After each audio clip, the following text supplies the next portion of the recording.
The three interdependent factors in achieving a gasoline engine's full operating capacity are proper air-fuel mixture, proper compression, good combustion.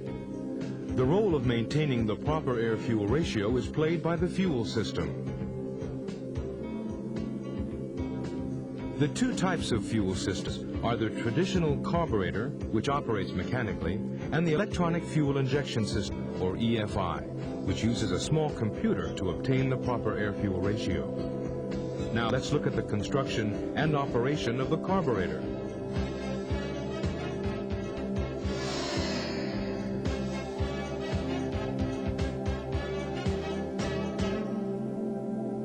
In this video, we will introduce the following 4 points. First, the components of the fuel system. Second, the principle of the carburetor operation and the importance of a proper air-fuel ratio. Third, the construction and function of the carburetor. And finally, the adjustment of the idle mixture.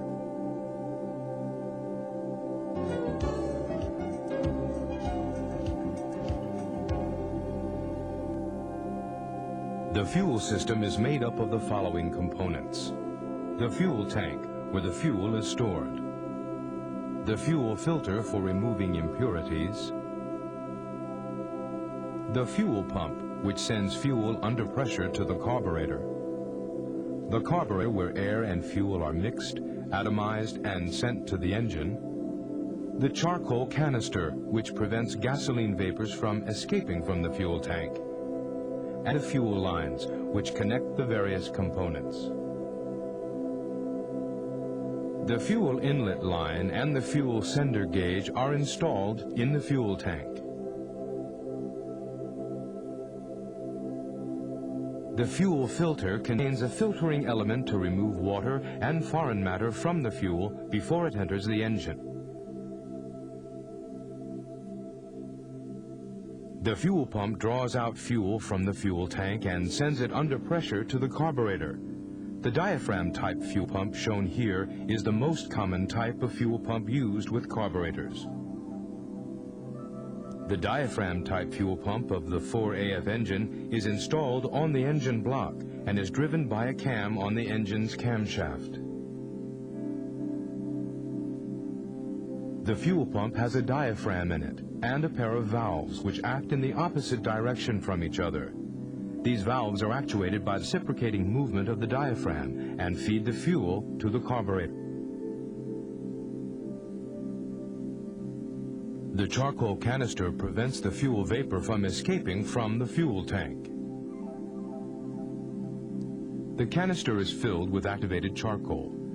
The vapor that passes through the charcoal is absorbed and combined with outside air, then sent to the combustion chamber where it is burned.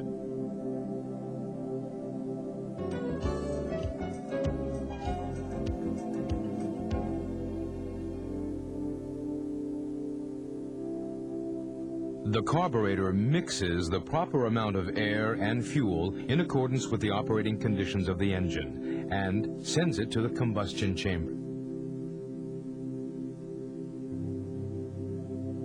The principle behind this is similar to that of a manual paint sprayer. When air is blown through the pipe, the liquid inside is drawn up and mixed with the air, forming a spray. An increase in the speed of the air blown through the tube will create to draw up the liquid and create a mist. This is a model used to demonstrate the principle behind the carburetor. Air is blown in at the bottom, creating a vacuum which forces the liquid out. We will explain the functions of the carburetor using this model. First, we will conduct a test in which the nozzle of the fuel pipe alone protrudes into the air tube. If a vacuum is applied to the bottom of the tube, we see that the fuel rises in the pipe a little, but due to insufficient air pressure, enough fuel will not exit the pipe.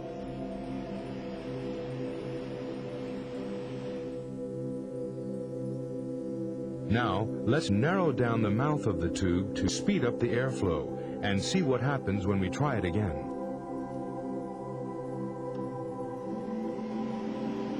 As you can see, liquid is atomized, that is, changed into a mist that can be blown out through the pipe.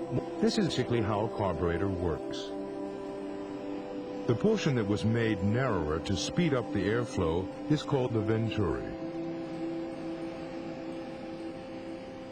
Below the venturi is a throttle valve which controls the air-fuel mixture.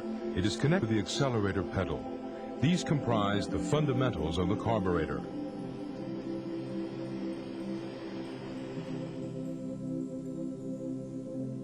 This is how the air and fuel are mixed, but it leaves us with one problem, namely how to achieve and maintain the proper mixture of air and fuel, or the correct air-fuel ratio.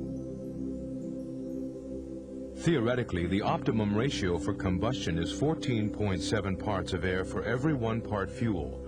If this theoretical ratio is achieved, the result will be easy engine starting and complete combustion. As long as a mixture at this ratio is supplied by the carburetor, the engine will run smoothly. Now let different driving conditions beginning from when the vehicle is started. Naturally, the engine is cold, making it harder for the fuel to be atomized. This alone is enough to create an improper air-fuel mixture. Hence, it is necessary to provide a greater ratio of fuel to air. Just when the vehicle is accelerating. We know that fuel is heavier than air, so since the amount of air is increased when the accelerator pedal is pressed, the amount of fuel also must be increased to obtain sudden acceleration. When the engine is idling, or when the vehicle is traveling at low speeds, fuel and air do not mix well. Because of this, it is necessary to achieve the theoretical ratio, or a slightly richer mixture. A greater ratio of fuel to air is necessary to obtain the needed power when climbing hills or other times when the throttle valve is wide. The theoretical air-fuel ratio or a slightly leaner mixture is needed when driving on straight even roads at constant speeds. So as you can see, the carburetor must create the proper air-fuel mixture under a variety of driving conditions.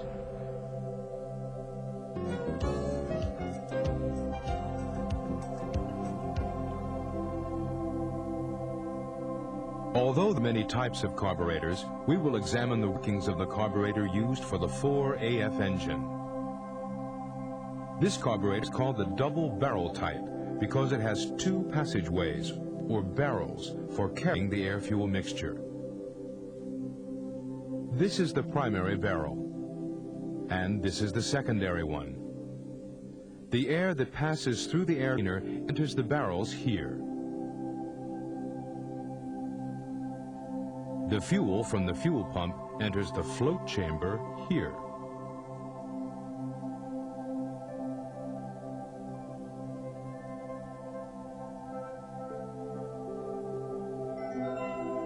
Next, let's look at the float system.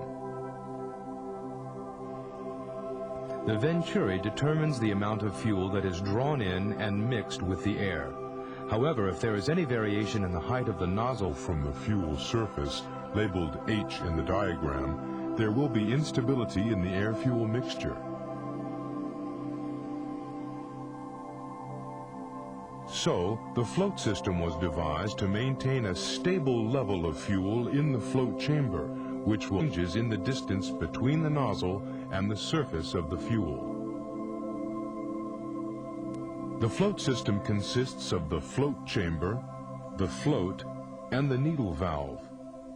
The air vent tube ensures that a uniform pressure is maintained in the float chamber and above the choke valve at all times. If the fuel level drops, the float will also drop, causing the needle valve to open and allow more fuel to enter the chamber. Conversely, if the level of fuel increases inside the chamber, the float will rise and close the needle valve, stopping the flow of fuel.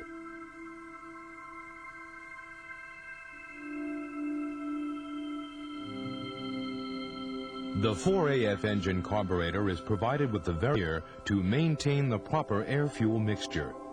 Of these, only the primary barrel is used when the vehicle is traveling at low or medium speeds. Both the primary and secondary barrels are utilized. Let's look at these in order.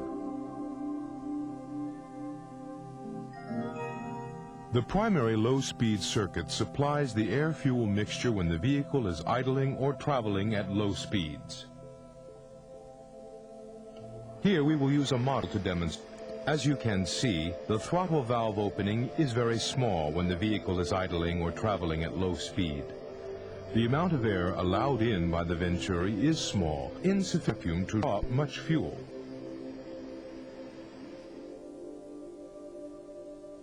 Now let's place another port below the venturi and see what happens.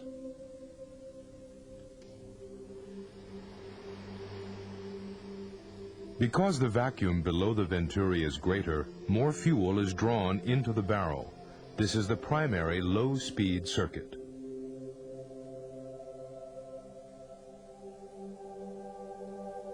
The actual flow of the fuel is as follows. It leaves the float chamber and passes through the main jet, then through the slow jet, which controls its volume. It then goes to the primary air leader, where it is mixed with air, and then to the economizer jet, where the volume is further controlled. Then the air from the primary air bleeder is mixed well with the fuel and delivered from the idle port. The idle port is supplied with an idle mixture adjusting screw to allow the idle air-fuel ratio to be adjusted. The mixture can be made richer while the engine is idling. When the throttle valve is opened slightly from the idle position, there will be an increase in airflow. However, the fuel supplied by the idle port alone would result in a lean mixture. To prevent this, there is another port called the slow port. The effective surface area of the slow port increases as the throttle valve opens. This prevents the mixture from becoming too lean until fuel can be delivered from the main nozzle. The fuel supply and slow port stops when the throttle valve opens to draw out fuel from the main nozzle. In the primary low-speed circuit, there is a fuel cutoff solenoid. When the ignition switch is off, the root is closed and the fuel supply is interrupted. In some engines, a fuel cutoff solenoid also activates when the engine is running at slow speeds. Next is the primary high-speed circuit. The construction of this is similar to that in the carburetor model we looked at earlier. It is the most widely used main circuit, although there are mechanisms to activate to assist when extra or speed is needed. This side is the primary barrel on this model. The venturi is designed this way for maximum mixing of air and fuel.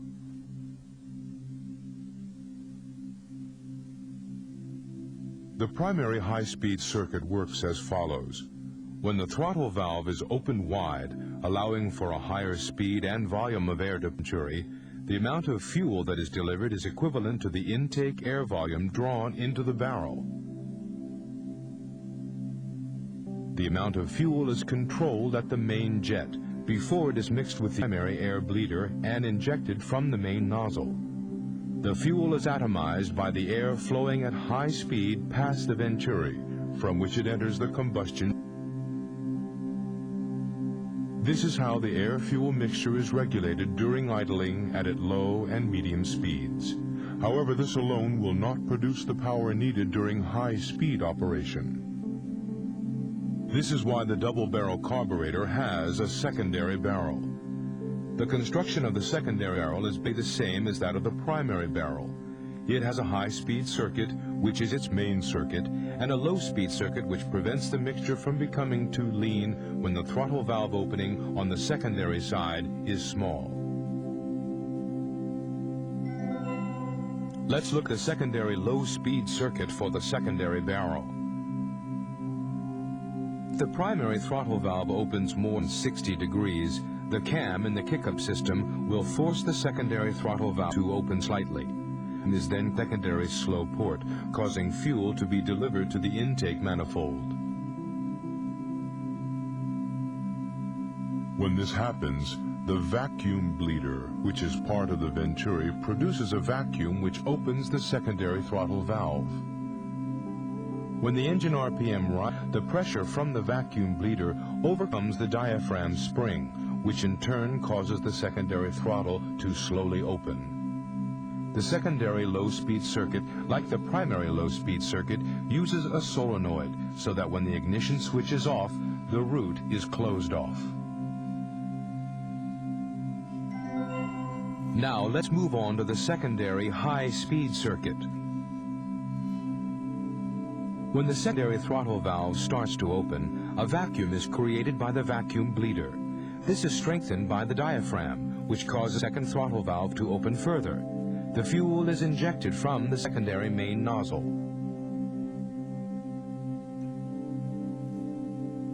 In this way, both the primary and secondary barrels work together to produce the air-fuel mixture necessary for high power. Now let's take a look at the power circuit. The high-speed function provides insufficient fuel when climbing steep grades or when extra brake. This power circuit comes into the picture. The power circuit consists of a power valve set into the root that communicates with the primary main jet. It opens to allow more fuel to flow through to provide the rich mixture needed when extra power is called for. When driving at a constant speed with the opening of the throttle valve small, the power valve is closed due to the high manifold pressure. When a big increase in power is needed, the driver depresses the accelerator pedal, thus opening the throttle valve wide. This causes a decrease in the manifold pressure. When the pressure in the manifold falls below the standard value, the spring pushes down the power piston and opens the power valve. The flow of fuel becomes less restricted and the fuel is delivered from the main nozzle.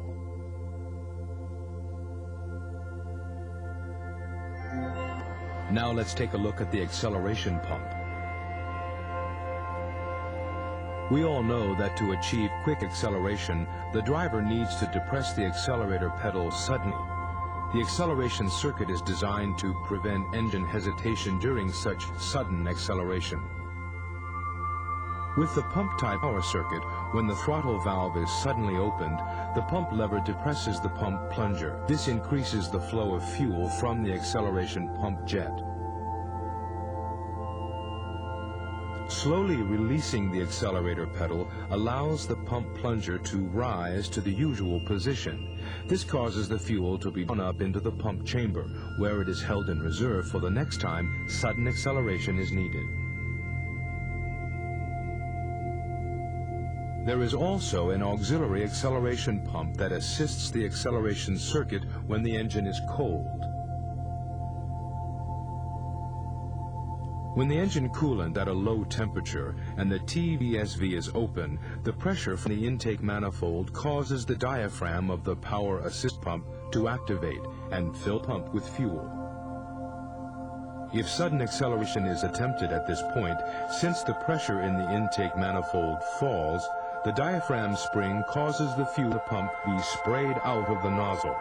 In this way, the pump makes up for the lack of power in the main speed pump. This brings us to the choke system. Without a choke, it would be difficult to start the engine in cold weather. The choke valve is provided above the nozzle to decrease the amount of intake air during starting. In this way, the choke helps start the engine and improves drivability.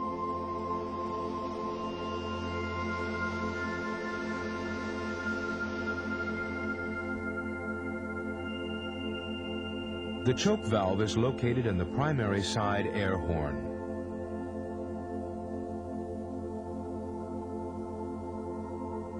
At present, as is shown here, The most common type is the automatic choke system. We will also introduce the electric automatic choke, which is currently in use in most vehicles. The automatic choke is controlled by the contraction and expansion of a bimetal element. When the temperature falls below a set level, depressing and releasing the accelerator pedal will cause the choke to be completely closed by the contraction of the bimetal element. After the engine is started, current flow through the electronic coil. This will generate heat, which will cause the bimetal element to expand and open the choke either slightly or all the way. Here we have the fast idle mechanism, which raises the engine idle speed when the temperature is cold in order to maintain proper engine operation. When starting the engine in cold weather, depressing the accelerator pedal once and then releasing it will cause the fast idle cam, which is connected to the choke valve by a rod, to open the throttle valve slightly. In this way, a slightly higher engine idle speed is achieved. After the engine is warmed up, it will continue to run at a fast idle, even if the choke valve opens, until the accelerator pedal is depressed again. When this happens, the cam follower rides up over the cam and the fast idle is released. This causes the throttle valve to return to the normal idle position and the engine speed to drop.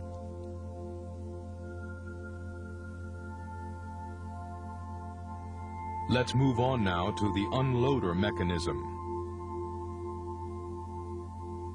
The unloader prevents the air-fuel mixture from becoming too rich if the engine is started and runs cold without sufficient time given for warming it up.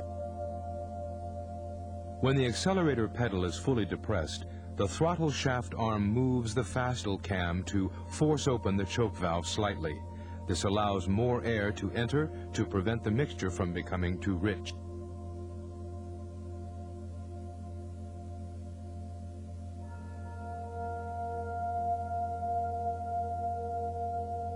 Let's look at the choke breaker.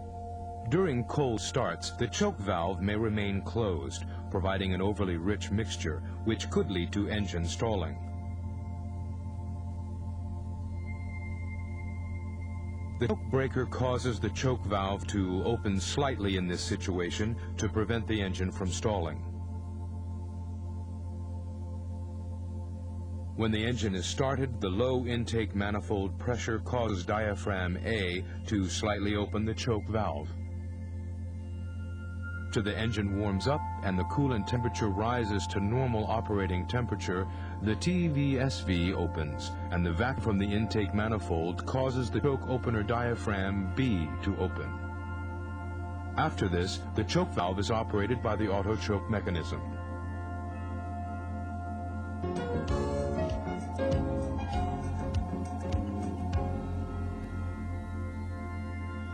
Now, let's see how to adjust the idle speed and mixture. You should use a CO meter to do this if possible.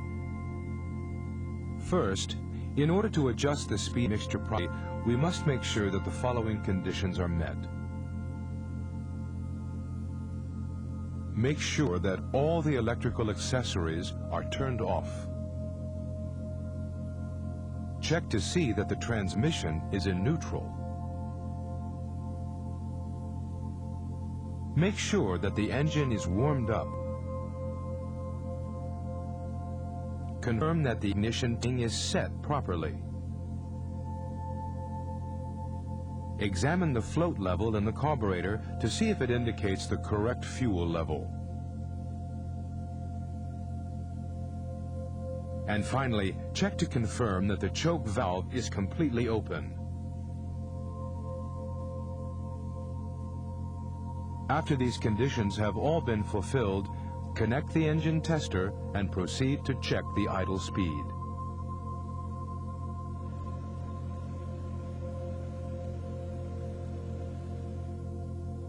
Remember that the test must be done with the air cleaner in place. In some models with an air suction system, you move the air suction vacuum hose and plug it with a hose plug.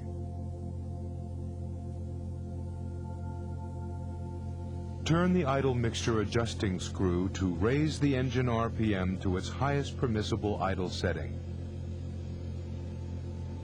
Then turn the idle speed adjusting screw to set the idle to specify idle mix speed.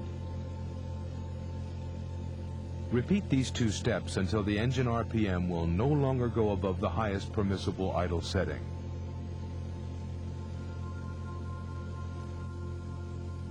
Finally, turn the idle speed adjusting screw to set the idle speed to the specified setting. After this, rev the engine to about 2,000 RPMs for 30 to 60 seconds.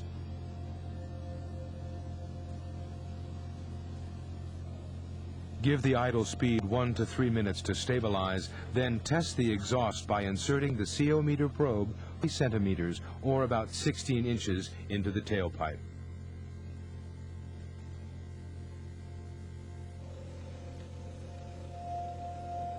If the CO emissions are above standard, or if the engine is still running rough, repeat the previous steps and adjust the CO emissions with the idle mixture adjusting screw, as well as adjusting the idle speed with the idle speed adjusting screw. Next, we will see how to adjust these without the use of a CO meter. In model with an air suction hose to the air cleaner, remove it and plug the end with a hose plug. Turn the idle mixture adjusting screw to raise the engine RPM to its highest permissible idle setting. Then, turn the idle speed adjusting screw to set the idle to the specified idle mixture speed. Repeat these two steps until the engine RPM no longer go above the highest permissible idle setting.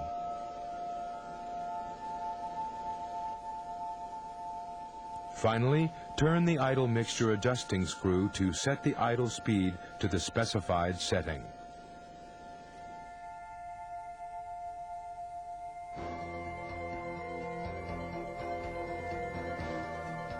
In this video, we have discussed the fuel system by focusing on the design and operation of the carburetor. The fuel system greatly affects the vehicle's operation, power output, and fuel efficiency.